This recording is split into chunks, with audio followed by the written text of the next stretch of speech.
Pueden comenzar si quieren. Bueno, ¿qué tal? Muy buenos días a todos los que están participando de esta charla sobre inversiones y plataformas. El día de hoy contamos con dos invitados que nos van a dar sus puntos de vista, tanto desde el punto de inversiones como de distintas plataformas que hay en el mercado como para hacer inversiones. Comienzo por Paula, presentándola. Paula es licenciada en Economía de la Universidad Católica Argentina, tiene más de 30 años de experiencia en el mercado de capitales. Tuvo su comienzo de carrera como analista de inversiones en Compañía Inversora Bursátil, Sociedad de Bolsa, perdón, y después se convirtió en Head of Research de la misma compañía. Participó desde sus inicios en la creación del portfolio personal hasta que terminó convirtiéndose en CEO de lo que es hoy Portfolio Personal Inversiones. Fue profesora de la Maestría de Finanzas de la Universidad de Belgrano y también de la Maestría de Negocios de la Universidad Católica. Colabora con distintos medios periodísticos, tanto de Argentina como en el exterior, y realiza exposiciones en diferentes entidades educativas, seminarios y mercado de capitales. Tiene, como dije ya, más de 30 años de trayectoria, así que Paula es una de las grandes innovadoras en la administración de inversiones a través de tecnología, siempre pionera y con un profundo conocimiento del funcionamiento del mercado bursátil. Desde ya participó hace tiempo, desde los inicios en la creación de, como les decía, de portfolio personal, ¿sí? También contamos con la presencia de Diego Martínez Bursaco, que es economista magna cum laude de la Universidad de Buenos Aires, tiene un posgrado de especialización en mercado de capitales, también en la Universidad de Buenos Aires, tiene más de 19 años de experiencia en los mercados, comenzó como analista en Corsilia y Compañía de Sociedad de Bolsa, luego fue jefe de Research. En 2010 se desempeñó como portfolio manager de banca privada de Puente. Después, 2011-2020, fue economista jefe de la consultora Inversor Global y desarrolló también actividades de banca privada de clientes. Hoy se desempeña como Head of Research y Strategy de InView, una plataforma de inversiones onshore y offshore, cuyo principal accionista es el Grupo Financiero Galicia.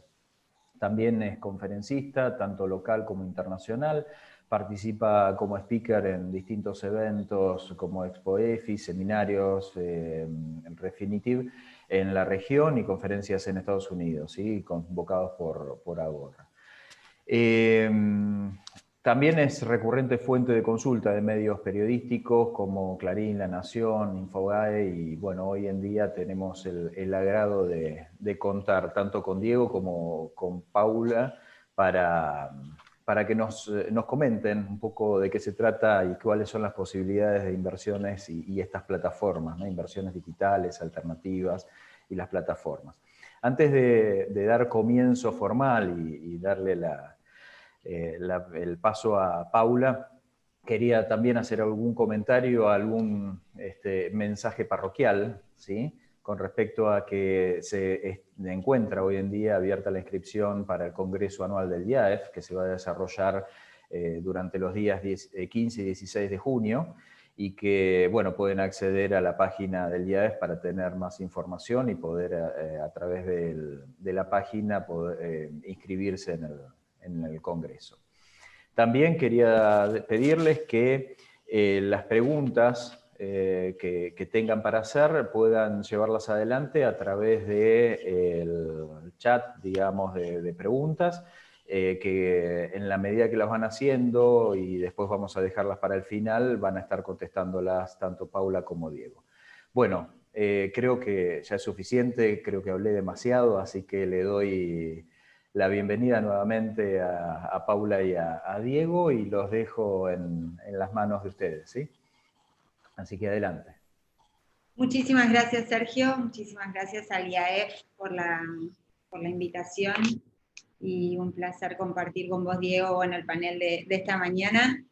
Yo tengo una presentación muy breve, vamos a compartir pantalla.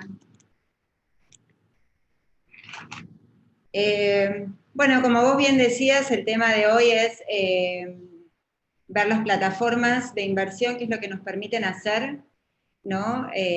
Durante el último tiempo hemos estado viendo un boom de apariciones de nuevas plataformas, y yo lo que quiero marcar es que digamos que la tecnología fue democratizando el mercado financiero de inversiones a lo largo de todo el siglo XXI, diríamos desde fines del 2020 que todo esto comenzó, ¿no? Cuando lo que era algo privativo para los inversores institucionales o los clientes de muy alto patrimonio comenzó a hacerse accesible digamos, para un público cada vez más general. Y eso ha sido lo que hemos ido viendo a lo largo del tiempo, ¿no? O sea, si vemos Charles Schwab es una de las plataformas más conocidas del mercado. Nace en los años 70, ¿no? Y va teniendo una evolución, hace su IPO, se vuelve digital cuando viene el momento de las .com, se vuelve uno de los principales modelos a seguir por todos los que estábamos, digamos, en el negocio de plataformas online. Y en el año 2019 compra otro de los grandes del mercado, ¿no? Compra Ameritrade, que es un broker muy conocido también acá en la Argentina para operaciones en el exterior, por 28.300 millones de dólares. Otra plataforma muy conocida es E-Trade, ¿no? Que nace en el año 82, ¿no? Y que fue comprada en el año 2020 por Morgan Stanley por 12.000 millones de dólares. ¿Qué es lo que nos va mostrando esto? Es que boutiques que se empezaron a especializar en darle acceso a clientes más pequeños, ¿no? A armar plataformas, a poner a disposición de un público más general, fueron siendo o adquiridas o fueron adquiriendo otros participantes del mercado, porque ahora vamos a ver que las exigencias del inversor se fueron volviendo cada vez más grandes, entonces lo que fue obligando, ¿no? A tener plataformas cada vez más sofisticadas, con una mayor masa de usuarios. ¿Qué fue lo que vimos también? Interactive Brokers, otra plataforma muy conocida, nace en el año 1987, sale a bolsa en el año 2007, y hoy tiene más de 1 millón de clientes y oficinas en más de 10 países, ¿no? Yendo a la región XP, ¿no? Un caso muy exitoso en Brasil, nace en el año 2001 como un sitio de educación financiera. Itaú compra el 49% de la compañía en el año 2017, una operación que fue muy, muy novedosa, porque la compra, digamos, el dueño del Banco Itaú, no el banco en sí mismo, y realiza su IPO en el año 2019 y es uno de los grandes unicornios financieros que tenemos en la región. Y yendo a lo que fue el 2020, todos habrán ustedes escuchado hablar de Robinhood, ¿no? De la plataforma que durante el año pasado usaron millones de jóvenes en los Estados Unidos, ¿no? Que durante la pandemia tuvo una gran explosión, los cheques de ayuda que iba enviando Trump fueron invertidos, una gran parte de ello, en inversiones financieras, ¿no? Y hemos tenido lo que puede decirse el año 2020, lo que es la masificación del mercado de inversiones. Pero, digamos, esto que vemos hoy es algo que viene construyéndose desde hace ya más de 20 años, ¿no? Y durante el año pasado, lo que les decía, Robinhood es una de las plataformas más conocidas, ha sido noticia en todos los diarios. Este año hemos tenido incluso todo el caso de GameStop, ¿no? De un grupo de inversores minoritarios a través de una red social haciendo una coacción para impulsar el precio de una acción y yendo contra los grandes fondos de inversión, generando un ruido muy importante en el mercado, ¿no? ¿Y eso por qué pasa? Porque el mercado se masificó, ¿no? Ahora tener una cuenta de inversiones digital es muy sencilla, porque cada vez el proceso es más sencillo, porque hacer un onboarding hoy lleva 5 minutos, literalmente la cantidad de información que uno le pide al cliente es mínima. y entonces pueden empezar a operar por montos muy pequeños y a generar estas experiencias, ¿no? Ahora va a ser muy interesante ver el IPO de Robinhood este año, luego de lo que ustedes también vieron, fue el IPO de Coinbase, ¿no? Otro modelo de masificación en lo que fue ahí el mercado de criptomonedas. Y otro player a seguir es eToro, ¿no? Que nació en el año 2003, o sea que ya tiene también unos cuantos años en el mercado, y que espera captar este año en su IPO alrededor de 9.000 millones de euros. Entonces, en el mundo, la democratización del mercado financiero es una realidad, ¿no? Que como les decía, comenzó con clientes de muy alto patrimonio y después se fue, digamos, democratizando hasta llegar a lo que fue el año pasado con una gran masificación y una facilidad muy grande en las plataformas para operarse, ¿no? Plataformas que al principio quizás eran para inversores más sofisticados, hoy de la mano y con la ayuda de todos los especialistas en producto, de los diseñadores de experiencias de usuarios, vamos teniendo cada vez experiencias más intuitivas, más fáciles para los clientes y también muchas más herramientas de educación. En Argentina estamos todavía en un proceso, si bien hay muchas cosas hechas, yo acá les muestro lo que es la línea de tiempo de lo que fue haciendo PPI, que también en el año 99 nace, ¿no? Vos, Sergio, mencionaste la cantidad de años que tengo en el mercado, con lo cual no lo puedo evitar, pero si muchos se acordarán lo que fue la operación de Patagon con el Santander en el año 2000. ¿No? Entonces, que pagó 600 millones de dólares por una plataforma muy rudimentaria, pero porque lo que estaba pagando Santander era poder tener digamos, una plataforma que en ese momento se veía como que sin ese activo no ibas a poder, los bancos iban a sucumbir, eso no sucedió, ¿no? Las plataformas se fueron desarrollándole gradualmente, como vimos recién, en el mundo, y han tenido, sí, yo siempre pienso que estas cosas tienen como una adopción que tiene una forma de una curva exponencial, ¿no? Entonces crecen, crecen, crecen, y en un momento hacen la exponencial, ¿no? Que eso es lo que hemos visto en los mercados el año pasado, una gran o sea, un crecimiento a tasas vertiginosas en la cantidad de gente que adoptó esto, que fue obviamente consecuencia también en parte de la pandemia, todo el mundo en su casa, adoptando cada vez más todo lo que sean herramientas virtuales. Si yo les hago una línea de tiempo de lo que es PPI, comienza en el 99, si querés ahí parecido a como nace XP, como una plataforma de información financiera, y luego comienza a desarrollar una plataforma de inversiones online, que va incorporando productos, ¿no? Va incorporando fondos, cheques de pago diferido, va incorporando el producto que el público iba demandando.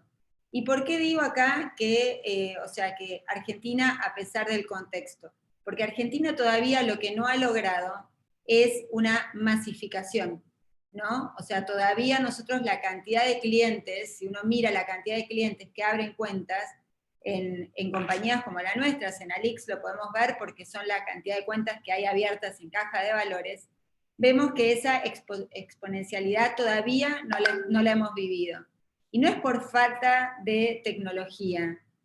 Diego está trabajando en una plataforma nueva, ¿no? Que es muy buena, la del Banco Galicia. Nosotros tenemos una plataforma súper completa también, y hay muchos otros players en el mercado haciendo muy buenas cosas, pero lo que necesitamos nosotros en la Argentina es el contexto que nos ayude a poder acercar al inversor a productos locales, ¿no? O a plataformas que le permitan invertir también en el exterior, como vamos a ver que es eso algo que hoy demanda un inversor argentino. Pero interrumpo un segundo, Paula. Sí. Ya que estás hablando de mercados locales, ¿se pueden invertir, hacer inversiones en el exterior también a través de las plataformas? Sí, eso lo vamos a ver ahora, digamos. Hoy es un commodity eso también, ¿no? El poder operar tanto todos los productos locales como todos los productos, bueno, commodity es operar en la bolsa americana, después depende del broker, si pueden operar en muchos mercados o en menos mercados, pero digamos se pueden operar a través de cuentas locales en los mercados del exterior. Lo que pasa que hoy tenemos a un inversor argentino que todavía está atemorizado por el contexto, ¿no? Que viene, que los productos locales, luego de la reestructuración de la deuda y de la incertidumbre que hay respecto de la macro argentina en cuanto al rumbo que puede tomar el país luego de las elecciones, al acuerdo con el Fondo Monetario, con el Club de París, digamos, cómo va a financiar Argentina su déficit, ¿no? Digamos, Argentina tiene un montón de incógnitas que hacen que los bonos o los títulos públicos, que es el principal producto de inversión en la Argentina, sean para un público determinado. Entonces hay que darle al inversor promedio un montón de productos para que pueda armar carteras que estén bien diversificadas. Porque ¿qué es lo que hoy domina en el mercado? Dominan todo lo que se llaman modelos de arquitectura abierta, ¿no? Donde, digamos, un cliente que tenga una cuenta en PPI o en cualquier broker pueda acceder a supermercado de fondos, al mundo. Nuestra plataforma internacional que la hicimos a través de una alianza con un banco danés que se llama Saxo Bank, que es un banco digital especialista en proveer plataformas de inversiones, ¿no? Entonces, el acceso al mundo lo hacen a través de la alianza que nosotros tenemos con Saxo, y los clientes de PPI hoy pueden operar en cualquier bolsa del mundo y pueden operar bonos de cualquier lugar del mundo, ¿no?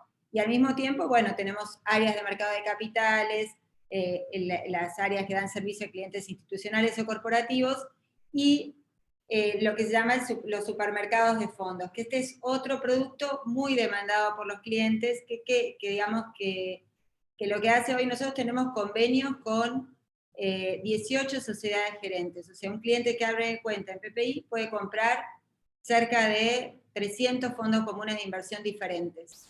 Entonces, para cualquier estrategia de inversión que decida hacer, tiene todos los productos del mercado local para hacerla.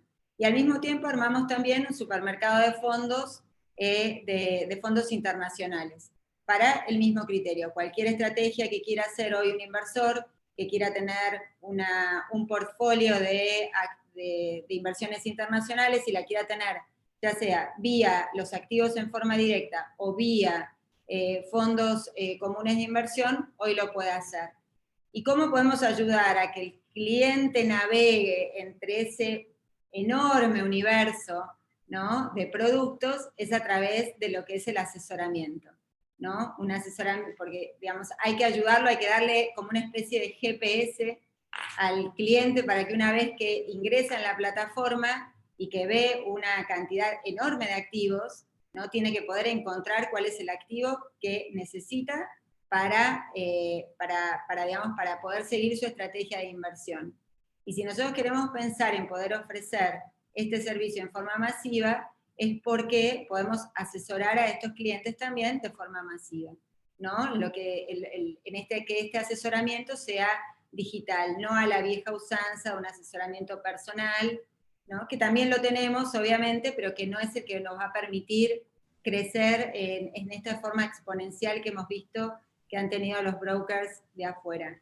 ¿Y cómo? O sea, perdóname, sí, que el rol del asesor financiero con estas plataformas definitivamente está cambiando, o debería estar cambiando, exacto, ¿no? Comienza a automatizarse el proceso de inversión, ¿no? Okay. Digamos, entonces que uno pueda, cuando entra a abrir una cuenta, establece cuál es su perfil de riesgo, ¿no?, desde el momento inicial, y puede, dando ciertas pautas, ¿no?, si quiere tener una cartera en productos locales o en productos internacionales, por qué plazo de tiempo la quiere tener, qué nivel de riesgo quiere asumir, digamos, la plataforma lo va guiando a que pueda entonces encontrar cuál es su cartera de inversión óptima y después poderla ir siguiendo, ¿no?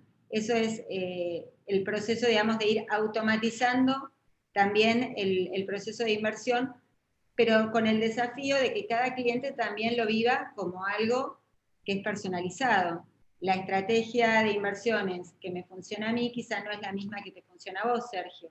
Quizá vos tenés un objetivo distinto al mío o tenemos distinta tolerancia al riesgo, ¿no? Y entonces ese es el gran desafío que hoy nos permite ofrecer las nuevas herramientas con las que contamos, que es todo lo que está referido a inteligencia artificial, a machine learning, ¿no? De que empezamos a generar un proceso de automatización y ese proceso a su vez va aprendiendo, ¿no? Y va aprendiendo y va aprendiendo, entonces cada vez va mejorando y va calibrando mejor la estrategia de inversiones que ese cliente necesita.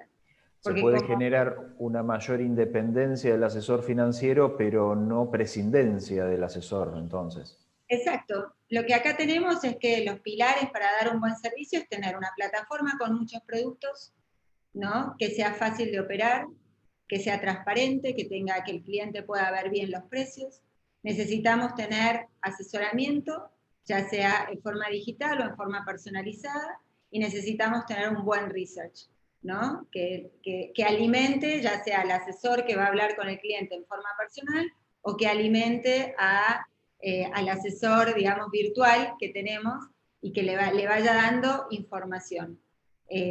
Digamos, y sobre esas son las bases sobre las cuales trabajamos. Porque hoy, ¿qué es lo que nos piden los clientes? Lo que te decía, múltiples productos para poder operar desde cualquier lugar.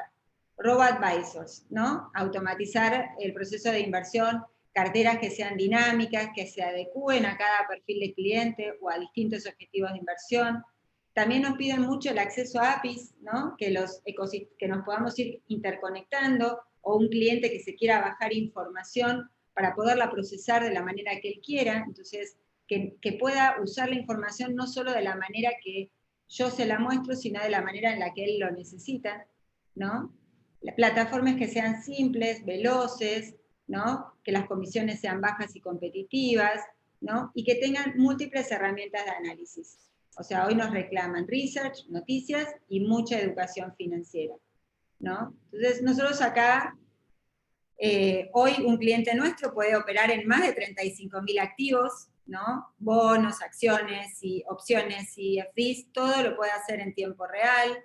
Tienen amplias posibilidades de personalizar sus plataformas, de hacer más, de personalizar su experiencia, que la plataforma sea multicanal, que sea a través de la web, de una aplicación móvil, con múltiples herramientas de análisis, ¿no?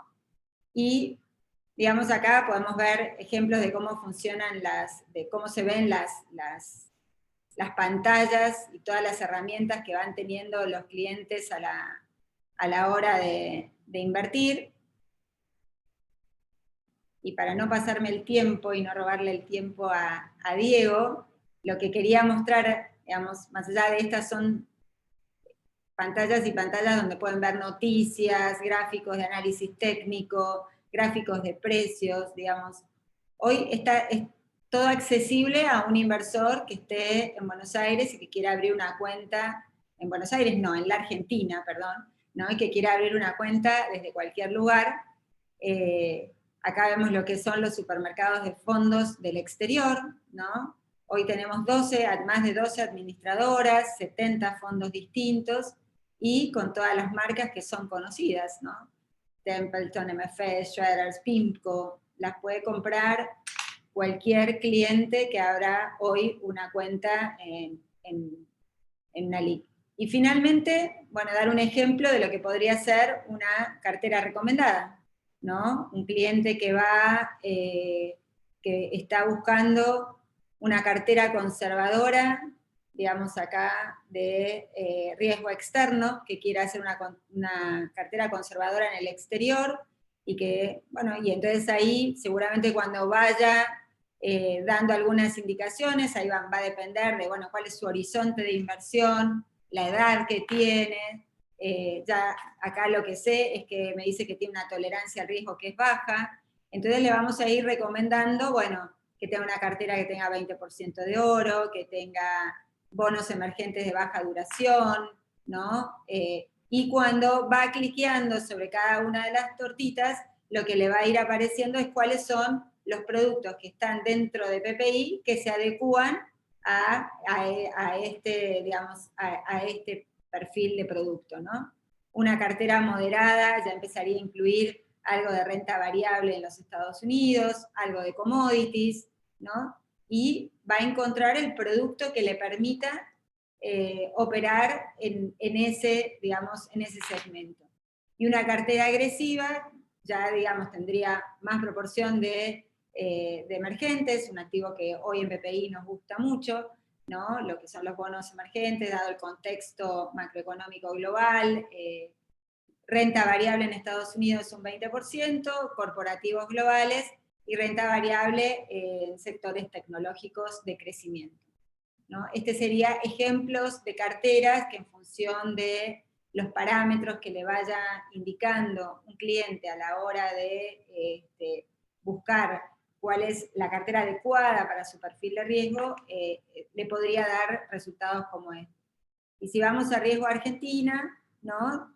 Una cartera conservadora que iría con fondos de money market, ¿no? Y acá le mostraría todos los fondos de money market de las distintas gestoras con las cuales nosotros estamos trabajando, los fondos, no sé, de Consultatio, de Delta, de Megainver, digamos, de las distintas sociedades gerentes.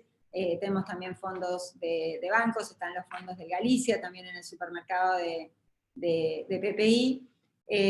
Fondos T+1 que sean con un perfil un poquito más agresivo. Si queremos una cartera moderada, digamos, ahí ya empezaríamos a tener algo de dólar link, ¿no? Algo de renta fija en pesos, y una cartera más agresiva ya incluiría algo de bonos, ya algo de renta variable, ¿no? De acciones argentinas, ¿no? Y disminuiría quizás los activos, no tenemos en esa cartera, digamos, un fondo de money market que es el activo más conservador. Así que bueno, acá otra cartera de renta fija puro bonos, que también tiene mucho de bonos que ajustan por ser, digamos, dado el contexto que vemos hacia adelante, donde la inflación va a estar por encima de la tasa de interés, y por lo menos hasta las elecciones va a estar por encima también de la tasa de evaluación del dólar oficial, entonces hace sentido, digamos, en función de, obviamente vamos siguiendo los precios, hace sentido tener carteras que estén más abocadas al devengamiento del ser, ¿no? Y una cartera de renta fija de dólares, ahí vamos a ver participación de algunos bonos provinciales que tienen muy buen rendimiento y que a nuestro entender tienen están, digamos, con probabilidades de default que no se condicen con lo que son las finanzas, por ejemplo, de la provincia de Córdoba o de la provincia de Neuquén. Y bueno, y acá termino yo para dejarle su espacio a Diego, y creo que no me excedí de los 20 minutos que tenía. Y cualquier pregunta, obviamente, a disposición de ustedes. Bueno, muchas gracias, Paula. La verdad es que es una charla bastante completa. Sí, algunas preguntas están surgiendo, así que las voy a dejar un poco para el final. Les vuelvo a pedir que quienes tienen intención de hacer alguna consulta, algún comentario, que bueno, que lo hagan a través del chat o a través de preguntas específicas. Bueno, Diego, adelante, todo tuyo, el público. Bueno, Sergio, ¿qué tal? Buen día. Gracias a VIAF por la invitación. Gracias, Paula. Bueno, la verdad es que tengo muchos puntos en contacto de la presentación de Paula con la que preparé. Voy a tratar de no ser redundantes, ¿sí? Y enfocarme en algunas cuestiones que quizás por ahí son complementarias. Voy a estar acá compartiendo. A ver, yo no tengo tantos años de experiencia como Paula en los mercados, ¿sí? Tengo experiencia, pero no tantos. Yo empecé en el año 2002. Y para explicar un poquito esta revolución que estamos viendo hoy en el mundo de las inversiones, déjame hacer marcar dos cuestiones centrales de aquel año 2002, digamos, ¿no? Tan recordado por los argentinos, la salida de la convertibilidad y todo lo que vino después. En primer lugar, cuando yo escuchaba, digamos, ahí a los asesores y a la gente en donde yo estaba trabajando, que en ese caso era Corsil y compañía, sociedad de bolsa, tener una cuenta, digamos, o tener la posibilidad de invertir offshore para cualquier inversor de a pie, claramente no era una alternativa, ¿sí? Es decir, uno podía, digamos, acceder a los mercados globales si tenía al menos un portafolio o un ahorro a partir de los 2, 3 millones de dólares, ¿sí? Y ahí quedaba también a merced y en manos de la banca privada, del Banco del Exterior, digamos, que abría esa puerta y tampoco conocíamos muy bien en lo que estábamos invirtiendo, ¿sí? Entonces eso claramente, bueno, ha dado un cambio radical de 180 grados en la cuestión que tenemos hoy. Y el otro cambio radical, digamos, tiene que ver con que cuando yo entré a trabajar, casi el 100% del staff de la sociedad bolsa era relacionado a ciencias económicas, digamos, ¿no? Eran graduados de ciencias económicas, o administradores de empresas, o contadores, o economistas, ¿sí? Estudiantes de ciencias económicas. Y hoy en Invium tenemos más de 80 empleados, de los cuales apenas diría somos el 25% de esa rama, y digamos predomina todo lo que tiene que ver con la ingeniería, con el desarrollo, con los diseñadores, etcétera, etcétera. Y eso es claramente cómo ha cambiado el mundo de las inversiones, digamos, ¿no? Y esta automatización que pregonaba Paula, esta tecnología, esta capacidad de disponer una serie de cuestiones centrales en todo lo que tiene que ver una oferta de productos muy, muy atractiva. Y bueno, todas esas cuestiones fueron, la verdad, modificándose a un ritmo muy vertiginoso, ¿sí? Lo que no ha ido acompañando a la Argentina, si bien ha ido acompañando en su proceso de justamente aplicación de tecnología, tratar de acompañar todo este tema de desarrollo de los brokers que dan acceso a varios mercados en el mundo, es en el tema de la educación financiera. Es central, digamos, la educación financiera en la Argentina es un complemento vital para poder, digamos, sacar provecho de toda esta tecnología y de toda esta potencialidad que tienen los brokers. Cuando sobrevino la crisis en el año 2008 en Estados Unidos, en el mercado hipotecario, que luego se desparramó por todo el mundo, lo que vimos fue una consolidación muy grande de los brokers de descuentos. Esos que estaba presentando Paula en su primer slide, los Charles Schwab, los TD Ameritrade, los Interactive Brokers, empezaron a consolidar fuertemente su participación de mercado. Y la banca tradicional también tuvo que reconvertirse. Ahí Paula nos nombraba que muchos de estos brokers de descuento que habían surgido aplicando tecnología, soluciones focalizadas en un determinado nicho de clientes, fueron siendo absorbidos por los bancos precisamente, o fuimos a un proceso de fusiones y adquisiciones muy fuerte, digamos, ¿no? Y hoy claramente es lo que demanda cualquier inversor de tipo retail o minorista en el mundo, digamos, ¿no? El estereotipo de un inversor del mundo, básicamente lo que dice es, bueno, yo necesito tener acceso a todos los mercados y todos los activos que quiero invertir, hacerlo de una manera fácil y simple, ¿sí? Que sea a través de nuestros celulares y además que sea costo eficiente, es decir, que no me cobren mucho dinero por hacer cada una de estas transacciones. Entonces, de ahí en adelante que todos estos brokers fueron desarrollándose y fueron, digamos, orientando sus servicios a bueno, todo tipo de necesidad de cliente que iba surgiendo.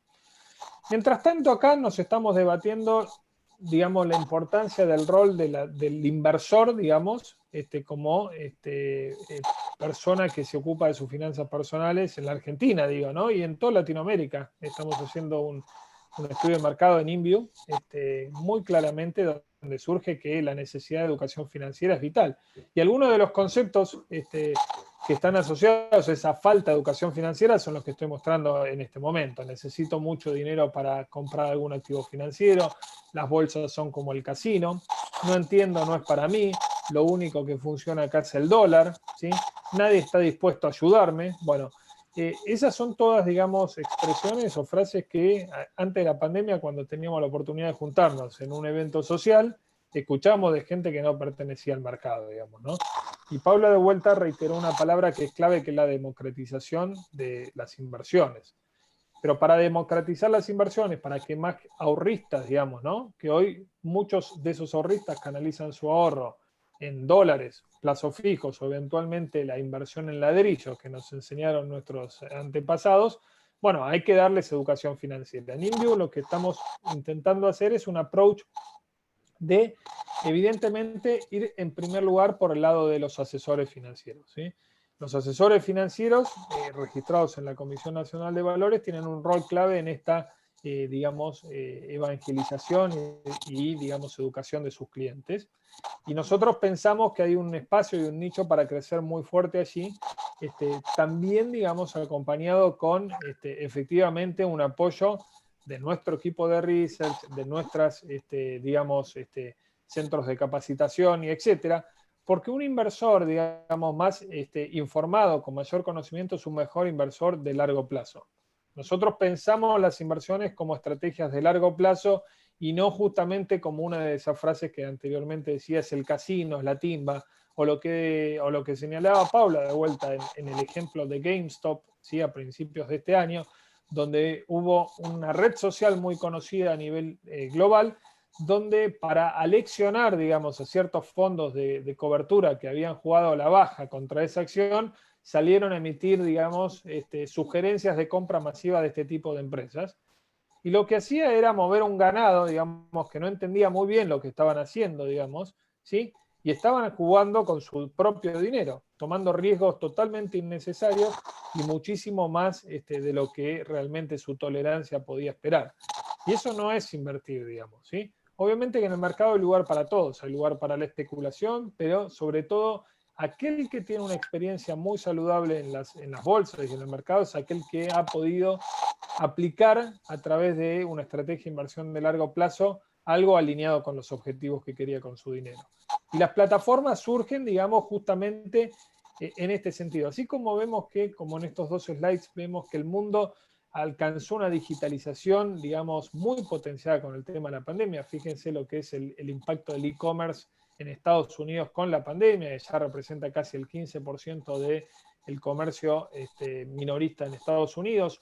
O del otro lado estamos viendo, por ejemplo, cómo las empresas más representantes de las Big Tech, las famosas Big Tech, Apple, Amazon, Facebook, Microsoft y Google, cómo fueron ganando mercado, ganando ventas, ganaron earnings per share. Bueno, los brokers y el mundo de las inversiones también tiene que de alguna manera ir tomando esa digitalización a su favor para justamente buscar lo que dije anteriormente, acercar muchísima más gente, digamos, al mercado de capitales.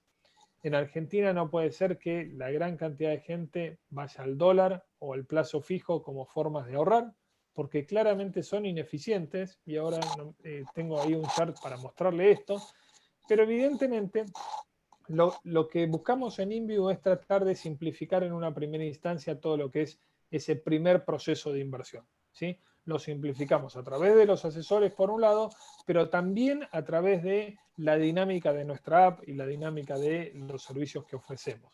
¿Por qué? Porque entendemos que si un inversor o alguien que está haciendo sus primeras armas en el mercado, ¿sí?, tiene muchos problemas, digamos, en una primera instancia para detectar en qué quiere invertir, cómo hacerlo, cuál es el riesgo que está tomando, bueno, evidentemente ahí vamos a tener graves problemas de experiencia de usuario, y un usuario que no tiene una buena experiencia es un usuario insatisfecho que no vuelve, digamos, ¿sí? Entonces, tomando las lecciones de la historia argentina, sabiendo que es difícil por la coyuntura actual, digamos, ¿no?, de lograr esa masificación que hablaba Paula, ¿sí?, porque la gente está asustada, la gente, digamos, no tiene conocimiento, la gente está preocupada por otras cuestiones centrales. Bueno, tratamos de que esta experiencia de usuario sea una experiencia que fácilmente uno pueda aplicarla, tener un plan de negocios con una asesoría adecuada y evidentemente dejar trabajar sus inversiones en el largo plazo. También buscamos algunas funcionalidades, digamos, que nos permitan de alguna manera también simplificar las cuestiones de preocupación rutinaria que tiene el ahorrista. Sabemos, por ejemplo, que en el mercado de capitales uno puede dolarizarse rápidamente sin, digamos, restricciones que hoy rigen en el mercado cambiario, por ejemplo. Entonces creamos una funcionalidad para hacer todo lo que es el dólar MEP automático. Digamos, no, el inversor no tiene que estar, digamos, o el ahorrista que quiere venir a dolarizarse no tiene que estar con la cabeza pensando, bueno, ¿y cómo hago? ¿Y cuántos días de parking tengo que esperar para vender los bonos? Evidentemente ese tipo de soluciones agiliza y beneficia la experiencia del usuario. Y adicionalmente sacamos provecho de la coyuntura internacional. ¿Cómo? Bueno, armando alianzas, estrategias, conjuntamente con uno de los brokers más importantes que mencionó Paula en su presentación, que es Interactive Brokers, que nos permite tener, digamos, en un mismo lugar la posibilidad de ver mi posición onshore-offshore, digamos, ¿sí? Es decir que cuanto más oferta uno tenga, digamos, va a ser mejor para el inversor porque va a poder encontrar el activo, digamos, más adecuado para su perfil, pero hay que hacerlo quizás de una manera inteligente y no tan invasiva en una primera instancia, porque sabemos que la experiencia de ese usuario que llega quizás de casualidad al mercado de capitales y se encuentra con un mar de activos financieros de distintos niveles de riesgo, de distinta complejización en su entendimiento, bueno, puede ser hasta contraproducente para, digamos, bueno, evidentemente la experiencia del usuario. La educación financiera es clave, y acá complemento un poco con este tema de las plataformas y de los asesores. Fíjense, este es un gráfico que siempre me acompaña en cualquier presentación que hago, para mostrar claramente por qué, digamos, lo que estamos haciendo los argentinos en términos del manejo de las finanzas personales está totalmente erróneo, digamos, ¿no? Y es una autocrítica de quienes trabajamos desde este lado del mostrador, debemos tomar siempre para educar a quien viene al mercado de capitales. Si en el año 2002 uno tenía 5.000 pesos, ¿sí? Y decidía hacer un plazo fijo y ir renovándolo permanentemente a 30 días y haciendo lo que se llama el interés compuesto, la capitalización compuesta, bueno, hoy contra la inflación sí tendría un 53% menos de poder adquisitivo, ¿sí? Es la línea azul, que es la inflación acumulada de los últimos 20 años, la línea roja es el dinero que me hubiera dado esa estrategia de inversión. Y fíjense lo otro, que es la línea verde, si yo en el 2002 agarraba con mis pesos y solamente compraba dólares y los dejaba en una caja de seguridad, recién en el año 2019, con las devaluaciones permanentes que hubo en la Argentina, el dólar le empezaba a ganar a la inflación y hoy hubiera tenido 25% más de poder adquisitivo, pero en Argentina. Mientras tanto, en el mundo, a pesar de que la inflación no es un flagelo, en el mundo hubo una inflación promedio entre el 2 y 3% anual. Eso es que en los últimos 20 años la inflación acumulada fue el del 83%. ¿Sí? Es decir, si yo hubiera comprado con ese dinero dólares y lo dejaba descansar en la caja de seguridad, hoy compro 80% menos en el mundo, ¿sí? Entonces eso es muy relevante para entender de por qué tenemos que invertir. Y no a cualquier costo, obviamente. Tenemos que invertir con conocimiento, con educación financiera y con, digamos, muchos criterios. Fíjense esto. La revolución del año pasado que hubo, la llegada de nuevos inversores en el mercado global, ¿sí? El 15% del operado por el segmento minorista en renta variable en el mundo fue explicado por nuevos inversores que llegaron al mercado justamente el año pasado, ¿sí? Y eso habla de que, evidentemente, ese estupor, esa, digamos, exponencial, ese crecimiento exponencial, obviamente es muy importante y es muy interesante y es la que debemos apuntar en la Argentina y en la región, pero lo tenemos que hacer desde un criterio, digamos, de un inversor que viene informado al mercado y que viene capacitado, porque si no el costo del patrimonio para ese tipo de inversor va a ser muy grande. Los golpes son muy grandes. En el mercado se aprende un poco a los golpes, pero tratamos de que ese golpe sea el mínimo posible, ¿sí? ¿Por qué? Porque hemos ya tomado experiencias de que cuando se producen este tipo de exageraciones de los mercados y movimientos muy potenciados con todo lo que es las emociones y todo esto de hacer dinero fácil en el mercado, evidentemente siempre termina mal. Y algo estamos viviendo de eso también en el mundo de las cripto que mencionó Paula, ¿no? Con Coinbase y con bueno, fíjense lo que ha pasado en las últimas 2 semanas, digamos, ¿no?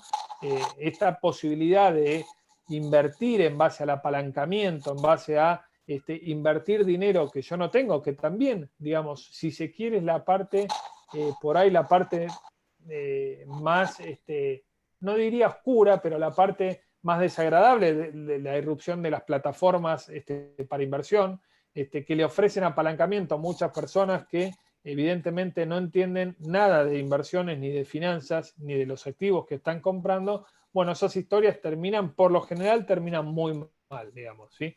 9 de cada 10 seguro, y para no decir 10 de 10. Entonces, evidentemente acá el rol que tenemos que jugar nosotros es poner a disposición la tecnología, ser inteligentes en los productos que podemos brindarle a cada tipo de inversor, pero sobre todo sí apoyarlos de una manera muy inteligente en términos de la educación financiera como complemento. Nosotros necesitamos inversores de largo plazo para construir un mercado de capitales más grande.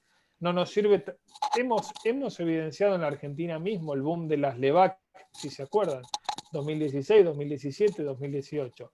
Entonces ahí hubo un abalanzamiento de gente que era muy positivo, después sobrevino las devaluaciones y evidentemente mucha gente salió despavorida y nada más quiere saber con el tema de las inversiones y mercado de capitales. Entonces todo ese tipo de movimiento es muy nocivo, por eso desde INVIU apostamos a canales de educación, a charlas, a webinars para darle capacitación a los inversores. Tratamos de hablarle simple. El research, como bien dijiste, Sergio, yo soy el Head of Research and Strategy de la compañía. Tratamos de que el research sea lo más legible posible para cualquier persona, ¿sí? Es decir, todo lo que tiene que ver con el análisis lo hacemos puertas adentro de manera profesional, pero cuando lo exteriorizamos, tratamos de hacerlo de una manera que cualquier persona lo pueda leer y entender, digamos, ¿no? De esa manera yo creo que es una de las formas en que los que trabajamos hace muchos años en los mercados nos vamos adaptando a las nuevas demandas de los inversores, pero al mismo tiempo, digamos, tratamos de ir bajando las barreras de entrada. Esas barreras de entrada que tienen que ver, en un primer lugar, con los criterios que yo mostraba anteriormente. Acá no se necesita mucha plata para invertir, tampoco el mercado de capitales es una logia o un club aristocrático que está cerrado para un grupo muy de nicho, pero también desde el punto de vista del research, de las conferencias, de las columnas que podemos escribir, hacerlo de una manera simple para que todo el mundo pueda entenderlo y tener empatía con quien todavía no tiene el conocimiento necesario para empezar.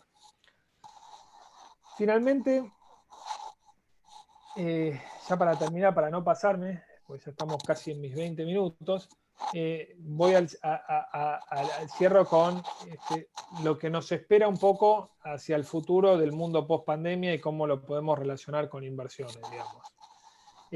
Yo acá marqué 7 puntos que estaban presentes antes de la pandemia. Antes de la pandemia, los bancos centrales del mundo estaban comenzando a ajustar su política monetaria, es decir, estaban tratando de retirar liquidez y normalizar su política monetaria. Los países, cuando uno analizaba inversiones en bonos, bueno, analizaba cómo estaba la situación de los países y había una diferenciación de riesgo entre aquellos países que tenían solvencia de largo plazo. Hoy no, hoy muchos países van a quedar si se quiere, con indicadores muy insolventes de la relación deuda-PBI, ¿sí? Arriba del 100% del producto tras la crisis. Los bancos centrales, ya sabemos el aluvión de dinero que han emitido, por lo tanto, eso nos hace resonar nuevamente la palabra inflación a nivel global, ¿sí? Esa es una cuestión muy importante que después hay que ver si se materializa o no. Los inversores que estaban en el mercado eran más calificados, no eran tan masivos, pero eran más calificados. Hoy hay muchos inversores nuevos, y esto hablo a nivel global, digamos, que vinieron a hacer dinero fácil al mercado y que realmente vamos a tener que tener mucho cuidado, porque las redes sociales, es como decía Paula, generan movimientos extremos. Y el mercado, muchas veces hay una frase muy contundente que es que puede mantenerse irracional mucho más allá del tiempo que uno puede mantenerse solvente, digamos, ¿no? Entonces, lo que nosotros no tenemos que tratar de discutir es esa irracionalidad, sino atenernos a nuestra estrategia de inversión de largo plazo. Nosotros no queremos, digamos, tratar de comprar los activos de moda y a ver si podemos hacer $1 más, $1 menos, porque evidentemente eso termina mal. El tema del apalancamiento es clave, ¿sí? Nosotros tenemos una política por el momento en Inviu, digamos, de no buscar ese tipo de, digamos, de apalancamiento en el cual un inversor puede disponer de dinero que no tiene, sobre todo cuando está haciendo sus primeras armas en el mercado, es central eso. Después privilegiamos más la noción de invertir y no de especular, digamos, ¿sí? Justamente porque creemos en eso. Y después la adopción lenta de la digitalización que había antes y ahora que estamos 100% digitalizados. Y esto es un hecho, va más allá de la pandemia, ¿sí? Llegó la revolución a nivel del consumo en el e-commerce. Yo mismo, o sea, ahora pagamos las cosas con Mercado Pago, pagamos cualquier cosa que se nos ocurra, ¿sí? Desde la verdulería hasta el supermercado, hasta cualquier cosa. Bueno, y para las inversiones también llegó el momento de ofrecer una propuesta de valor 100% digitalizada, así que celebramos lo de PPI, celebramos lo de Inviu, celebramos que haya competencia, ¿sí? Y creemos, digamos, que hay lugar para hacer de esto un mercado mucho más masivo y de vuelta, no solamente en la Argentina, sino también en la región, ¿sí?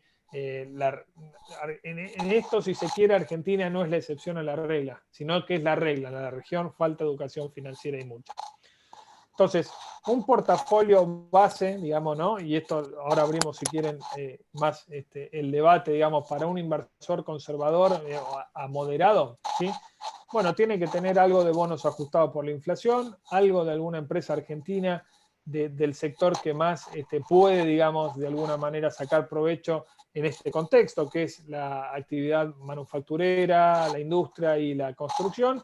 Y después, por suerte, ha surgido con fuerza, en base a la necesidad, digamos, y en base a las circunstancias de nuestro país, ha surgido con fuerza el mercado de CDRs en Argentina. Para los que tenemos un poquito más de años en el mercado, en el año 2013, por ejemplo, cada 100 pesos que se operaban renta variable en el mercado argentino, 93 eran de acciones argentinas y 7 era de CDRs, ¿sí? Para el año 2021, cada 100 pesos que se opera de renta variable en el mercado local, el 70 pesos son CDRs y 30 son acciones argentinas, ¿no? Entonces, por suerte, digamos, hemos podido, digamos, desarrollar de alguna manera este mercado de CDRs para que parte de ese dinero, digamos, se canalice a través del mercado de capitales argentino y un ahorro, siendo un instrumento muy noble que ofrece, digamos, diversificación fuera del riesgo argentino, dividendos en dólares y una liquidez bastante adecuada.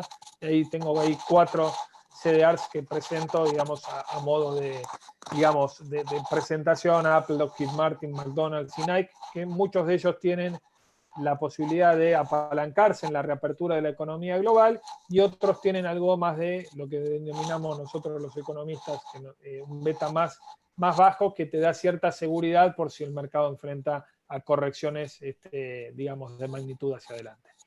Con esto, bueno, traje acá otra cartera para offshore, digamos.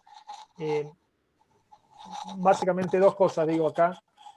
En un mundo de tasa de 0%, ¿sí? Que hay hoy en los bonos, digamos, sobre todo en los bonos desarrollados, ¿sí? De países desarrollados o de empresas desarrolladas, van surgiendo algunas alternativas como son los ETFs o los REITs, que son algunas alternativas que nos permiten a aquellos inversores que tienen una predilección por la renta, digamos, ¿sí? Estos son instrumentos que tienen interés, que pagan renta más atractivo, obviamente con algo más de riesgo.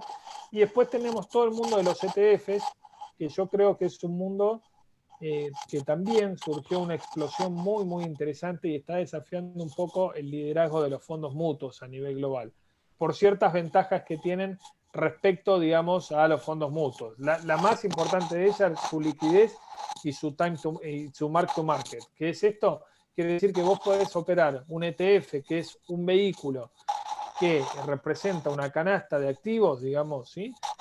Lo podés operar como si fuera una acción, comprando y vendiendo en el momento, ¿sí? Entonces eso le da mucha agilidad a las carteras de los inversores, mucha más seguridad y creo yo que es un producto muy interesante para seguir hacia adelante. No tomo más tiempo Y bueno, y ahora sí, como dijiste vos, Sergio, abierto a cualquier consulta que quieran hacernos sin ningún tipo de problema. Bueno, muchas gracias, Diego. Fíjate que te está rozando el micrófono. No quise interrumpirte antes, pero porque se escuchaba bien, pero por las dudas. Bueno, la verdad es que es muy clara la exposición. Yo voy a empezar con una pregunta y sumándome un poco a los prejuicios, ¿no?, que vos estabas comentando, y la pregunta se la hago a los dos, ¿no?, tanto a Paula como a Diego.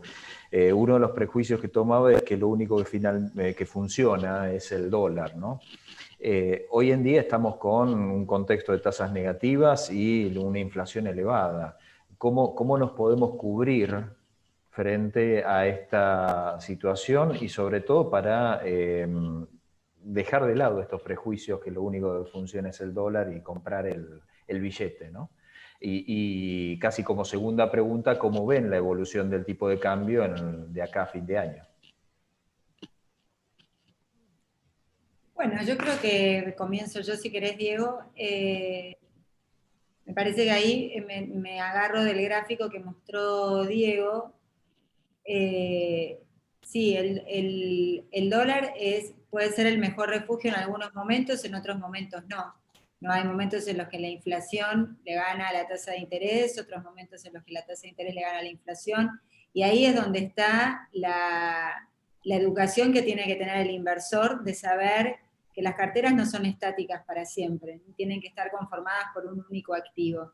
Las carteras son dinámicas, se tienen que ir adaptando a los contextos, ¿no? Hoy estamos en un contexto donde, como yo decía antes, la tasa de inflación está por encima de la tasa de interés. Tenemos, como vos decís, Sergio, una tasa de interés real y negativa, ¿no? Y donde la tasa de devaluación del dólar oficial está por debajo de ambas dos, ¿no? Entonces, si yo tengo pesos, digo, bueno, ¿cuál es el activo donde me tendría que cubrir? Me tendría que cubrir en algo que hoy me rinda la tasa de inflación, me vaya devengando la tasa de inflación, que es la más alta de las tres.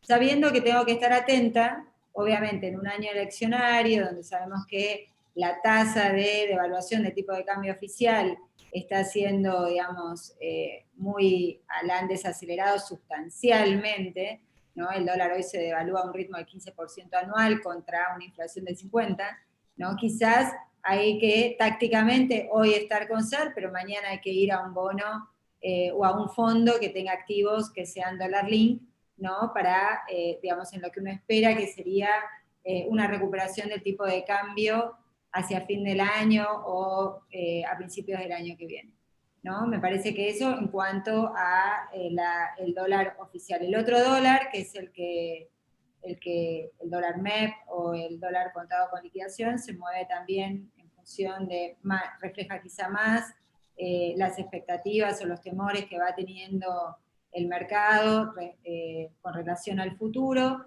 Lo vimos que bajó muchísimo respecto del año pasado porque se dieron varias circunstancias que ayudaron a eso, ¿no?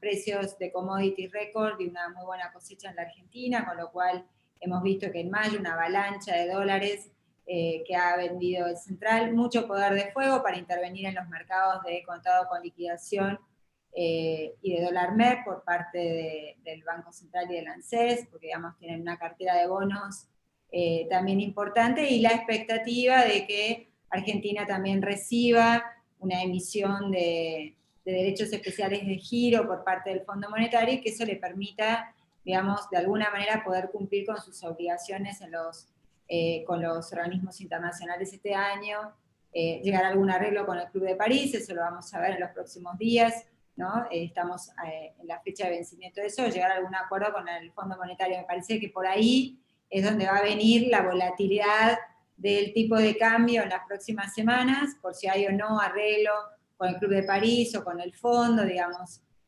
parece que hay acercamiento, pero después parece que no.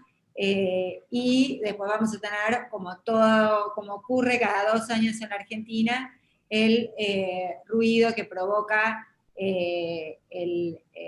digamos, la incertidumbre electoral, que siempre el termómetro que la refleja es el tipo de cambio, ¿no? Pero a sabiendas de que esta vez, en los últimos meses, el Banco Central se ha ido haciendo digamos, de dólares para poder ir operando en esos momentos de mayor volatilidad, ¿no? Oh, bárbaro, Diego. Yo coincido con Paula en muchas de las cosas. A ver, lo que está probado en la Argentina es que de largo plazo, Argentina no tiene una política de tasa de interés real positiva, ¿sí? Y eso ha venido castigando permanentemente al inversor, digamos, y a la demanda de instrumentos en moneda local, salvo aquellos ajustados por el SER, digamos, ¿no? Que coyunturalmente ahora claramente hay una fuerte demanda también por la demanda de los institucionales de querer cubrirse un poco de la situación de la aceleración inflacionaria. Y también el dólar puede ser una compra táctica de, digamos, justamente para pasar algún evento puntual, como pueden ser las elecciones, como pueden ser, no sé, la mayor incertidumbre a nivel local sobre el rumbo de la economía, el manejo de la pandemia, etcétera. Pero también el gráfico fue bastante elocuente que en muchos periodos del tiempo, digamos, el dólar está por debajo de la inflación en la Argentina. Y el dólar, si no estuviera por debajo de la inflación, si acompañara la inflación argentina, bueno, también nos podría llegar a llevar a perder poder de compra a nivel internacional, digamos, ¿no? Entonces, siempre uno va a tener que priorizar la inversión. Y el momento de invertir, obviamente, bueno, hoy la verdad somos privilegiados porque justamente el tópico de esta charla es plataformas de inversiones, que son plataformas que nos permiten invertir a nivel local y a nivel internacional, ¿sí? Porque ¿cuál era antes el argumento de muchos ahorristas o inversores? No tenemos tantos instrumentos en el mercado local, entonces, bueno, voy al dólar y se acabó, ¿sí? Y hoy la verdad es que tenemos muchísima variedad donde uno puede invertir a un riesgo relativamente bajo, ¿sí? Y no solamente, bueno, ganarle a la inflación global, sino también obtener un retorno también real positivo en términos de dólares. Así que creo que en términos de la coyuntura argentina, me parece que los activos financieros hablan por sí solos, digamos, los valores que tienen hoy. El Merval en $350 claramente en, digamos, esa estrategia que bien comentaba Paula de comprar y dejarlo en la cartera no hubiera funcionado nunca en la Argentina, porque el Merval en el año 2000 valía $400, es decir que hoy estaría bajo en términos nominales en dólares y ni que hablar en términos reales de esa inversión. Bueno, me parece que lo que sí puede motivar, digamos, alguna recuperación fuerte de lo que son los activos argentinos es el famoso trade, si se quiere, político, digamos, ¿no? En años de elecciones legislativas intermedias, el Merval y los activos de riesgo argentinos han tenido en las últimas 4 elecciones intermedias muy buenos resultados en dólares, pero siempre en esas elecciones legislativas fue derrotado el oficialismo cuando estuvo el kirchnerismo o, digamos, ha ganado el macrismo cuando gobernaba Cambiemos, digamos, ¿no? Entonces, lamentablemente en nuestro país, preso de su coyuntura, el mercado, digamos, no puede estar ajeno a eso y tiene mucho condimento político de corto plazo para, digamos, motivar la entrada y salida de capitales. Así que creo que la segunda parte del año va a estar de alguna manera divertido, entre comillas, para quienes quieran, digamos, invertir, obviamente una tolerancia al riesgo muy alta. Bueno, muchas gracias, Diego. La verdad es que tengo una última pregunta también para los dos y les pido sean breves porque ya estamos con el tiempo, digamos, de descuento. ¿Cómo se imaginan la oferta de las plataformas en los próximos 10 años, 10 hacia adelante? ¿Cómo lo ven? Quería con esto estar cerrando ya la charla. ¿Querés, Paula? Bueno, yo sigo viendo un crecimiento muy grande. Me parece que esto llegó, ya hace tiempo que llegó, como yo decía, y ya llegó para quedarse. Cada vez la tecnología nos va a ir ayudando a prestar un mejor servicio. Creo que nos vamos a ir integrando en distintos ecosistemas, ¿no? Que vayan necesitando digamos, nosotros somos dentro del universo, digamos, de FinTech, somos un vertical de nicho donde nos especializamos en inversiones, entonces nos vamos a ir integrando a todas otros ecosistemas que necesiten también del rubro de inversiones, entonces eso Creo que las APIs es una de las grandes innovaciones de los últimos tiempos que nos van a permitir conectarnos. Creo que hay que hacer mucho en educación financiera, como bien decía Diego, y creo que va a ser importante ahí que el contexto local nos ayude, ¿no? Porque la tecnología está, la educación financiera también, cada vez hay más herramientas, y cuando me refiero al contexto uno ve cuando explosionan, digamos, y se aceleran los crecimientos, es cuando se dan las condiciones macroeconómicas también.